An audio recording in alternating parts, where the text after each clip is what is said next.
Yes, people, what's going on? Welcome back to the channel. I am AdamMcKola. Hope you guys are all doing well. So next up for Manchester United is Arsenal at Old Trafford. And this is always a big game for Manchester United fans and Arsenal fans. We want to beat each other. We don't like each other. And we want to obviously pick up another crucial 3 points in the Premier League. After going on 3 wins in a row after that disastrous start to the season, which saw us lose 2 games on the spin against Brighton and Brentford. If Manchester United can beat Arsenal, we'll pull clear of Chelsea and Liverpool by 2 or 3 points respectively. And of course, we'll go 2 points away from Spurs and 3 points away from Arsenal. And given the start we did make to the campaign, that'll be a good recovery, wouldn't it? Now look, still early in the season, it doesn't mean anything, but you want to be in and around those teams. Those are the teams we need to be competing with. Those are the teams we're going to be competing with for the Champions League spots. And if you're ahead of Chelsea and Liverpool, no matter how early it is in a season, that's always a good thing. And we need to get closer to Arsenal and Spurs because those are 2 teams that we can hopefully hunt down. But we need to beat Arsenal to get them into our sights. And we need to beat Arsenal to keep this run going. Arsenal come into this huge form, 5 wins in a row. The league's in-form side, 100% record at this moment in time. And under Arteta, they're building something now. For 3 years, they've had the same coach. The coach is getting what he wants out of the players, and the players know what the coach wants out of them. Manchester United are still very, very early doors under Erik ten Hag, and the players are still learning about what the manager wants from them tactically. And as you can see, we saw some great passing moves against Southampton. We saw some great link-up play against Southampton. But there were also periods when we weren't so good. Also against Liverpool, we saw similar times, and against Leicester, where we're playing in spurts. So eventually, once Ten Hag gets more time on the training pitch with them, we'll start to see that for longer periods of the game, and we'll start to see us dominate and control games a little bit more. We're still holding on as it is, and we need to take our chances when they come our way. Obviously at this moment in time we're missing Antony Martial. Cristiano Ronaldo's fitness is being built back up, and him being integrated into this team is still to happen. So we're without a real goal scorer at this moment in time, but eventually and hopefully that will come. And we're seeing Marcus Rashford now delivering with goals and assists, and we're seeing Jadon Sancho scoring as well. 2 goals in 5 for him. I think he had like 3 all last season. So it's a better turnaround from those guys up front. We're getting better in midfield, but we need to get a little bit more, improve a little bit more, and we'll have to do that because Leicester, as good as our performance was, Leicester aren't great opposition at this moment in time. Arsenal will be much more of a test, so we need to nail that down. Will Casemiro get his first start? Will Antony start? We'll be discussing all that in this preview, and we'll be looking at Erik ten Hag's thoughts and his team news as well. Predicted 11, predicted scores, all that. Now before we do get stuck into that, make sure you're hitting the subscribe button down there somewhere, getting subscribed to youtube.com/AdamMcKola, and also head over to twitch.tv/AdamMcKola as well. The link's in the description, and follow and subscribe over there. Now we're doing lots more poker content. We're going to be doing Football Manager and FIFA content over there, but also we do long form football content like this, just a little bit longer. So tomorrow, after Manchester United, fingers crossed, beat Arsenal, I'll be posting my reaction on YouTube, and I'll be getting my reaction out there.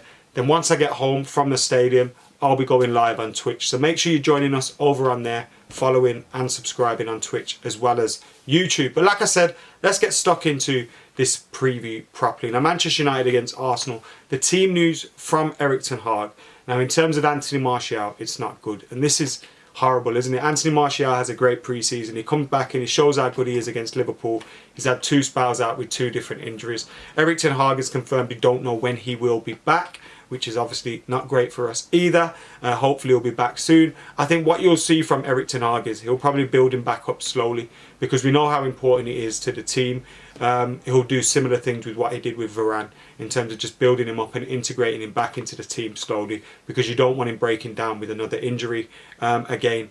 He also said Luke Shaw and Aaron Wan-Bissaka, he wasn't sure whether they would be involved with the first team for this game, as they had knocks as well. So those are the only players that are out. Victor Lindelof has obviously been involved with the squad again this week. He's getting back into the team. He had been missing through injury.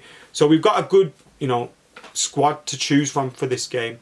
Casemiro and Antony are obviously available. Antony was registered in time, so he can be selected for this game. Will he be selected for this game though? He plays on the right wing.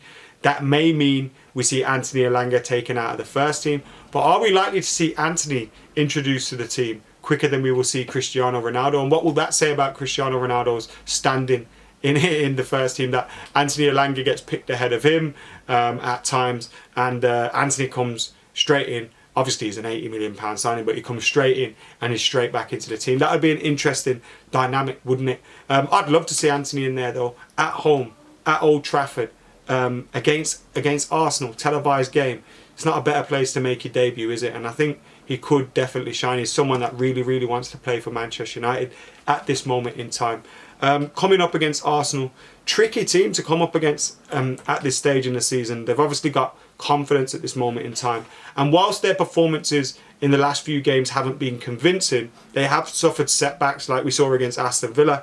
They concede the equaliser and then they go back and they score straight away again. So they are showing some resilience, which they maybe didn't show last season. So Manchester United really do have to be at it. Now the injury issues for Arsenal are Antony, Reece Nelson and Thomas Partey. There are doubts over Zinchenko, Odegaard and Ramsdale, although Zinchenko has been back in training this week and I think Ramsdale may be available as well. Manchester United have doubts over Luke Shaw and Wan-Bissaka, like I said, and there'll be no Anthony Martial for Manchester United in this game, but a pretty much first choice team for Manchester United to choose from. That midfield battle is going to be key. Who knows who we're going to be coming up against in there for Arsenal. Obviously without Antony in there and a few other injury issues, it will probably be Xhaka and Lokonga, I think, who will play in the midfield for Arsenal, which you'd like to think Manchester United should be able to get the better of them. Yeah, it was Xhaka and Lokonga against Villa, so you'd like to think United should be able to get the better of them. And I say start Casemiro in this game. In fact, let's get stuck into my 11 right now. So my 11 for this game would be David De Gea in goal, Malacia, Martinez, Varane and Diogo Dalot. Stick with that back four. Then I'd go with Casemiro. Now, I'm in two minds. Do you go with Casemiro, McTominay and Bruno Fernandes? Kind of shore it up a little bit. McTominay has been playing well recently, so get McTominay in there. Or do you go with Casemiro, Eriksen and Bruno Fernandes? Because of the fact that we maybe not be coming up against Arsenal's first choice midfield, I'd go with Casemiro, Eriksen and Bruno Fernandes. Maybe if we're coming up against Thomas Partey and all these guys in the midfield, maybe you go a little bit more defensively, Sam. But we should be able to win that midfield battle, and Bruno has been battling a lot. The only doubts that you may have may be Eriksen's fitness and his ability to complete another 90 minutes. But I would go, if fit, Casemiro, Bruno and Eriksen. Although I wouldn't mind seeing McTominay in there in the Eriksen position. Front three, I'm saying Antony, Sancho and Rashford. If you have Anthony Martial fit, alright, cool, play Anthony Martial, bring Antony in off the bench. But we haven't. Cristiano Ronaldo hasn't been starting games. Elanga has been starting games. And I just feel like we could have a little bit more threat. What a better time to start Antony. He's raring to go. Get him in the first team. And maybe, just maybe, we'll get a result. And if we can get a result in this game, we'll build up a lot of confidence, man. 4 wins in a row. After that dreadful start, you know, we've got some difficult games coming up soon as well. To get a win here, pull us straight back into the mix in terms of the table. And although it's early, that's where you need to be. So hopefully Manchester United can get a win. I am confident, although sceptical and a little bit wary, as you always are going into these big games. But I'm going to go for a Manchester United win. And I'm going to say 2-1 to Manchester United. Let us know your thoughts in the comments below. Do you agree with my predicted 11? Do you agree with my score prediction? Who's your main threat from Arsenal? Obviously, Gabriel Jesus has been in great form for them this season. I really like the look of Martinelli. He's going to cause us a few issues and we have to be aware of what he's going to do. Martinez against Jesus will be an interesting battle, wouldn't it? Won't it? But yeah, Manchester United, as long as we can keep those kind of guys quiet, the Martinellis and the Gabriel Jesuses, will be alright. And fingers crossed we can get a result. So let us know your thoughts in the comments below. Make sure you're subscribing, liking, commenting, sharing. And until next time, I've been AdamMcKola.